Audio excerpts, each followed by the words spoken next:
5 साल बीत चुके थे। गांव में अर्जुन की कहानी अब एक दंतकथा बन चुकी थी।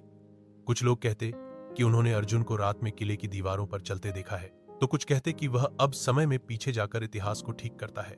लेकिन एक बात तय थी, किला अब पहले से ज्यादा रहस्यमय और डरावना हो गया था। इन्हीं दिनों शहर से एक नौजवान इतिहासकार विक्रम रामपुर आया।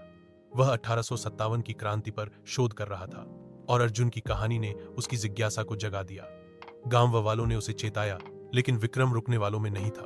वह कैमरा, डायरी और मशाल लेकर रात को किले की ओर निकल पड़ा। किले के अंदर अजीब सी शांति थी, लेकिन जैसे ही वह गहरे में गया, दीवारों पर फिर वही छायाएं नाचने लगी। अचानक हवा भारी हो गई और सामने अर्जुन खड़ा था, वही जलती आंखें, सफेद धुंधली परछाई और गूंजती आवाज। तू क्यों आया है यहां? आत्मा की आवाज कड़कती थी। विक्रम डरा नहीं। उसने कहा, मैं जानना चाहता हूं कि तुम्हें मुक्ति क्यों नहीं मिली। क्या कोई राज है जो अभी भी छुपा है? कुछ क्षणों की चुप्पी के बाद अर्जुन ने इशारा किया और एक गुप्त दरवाजा अपने आप खुल गया।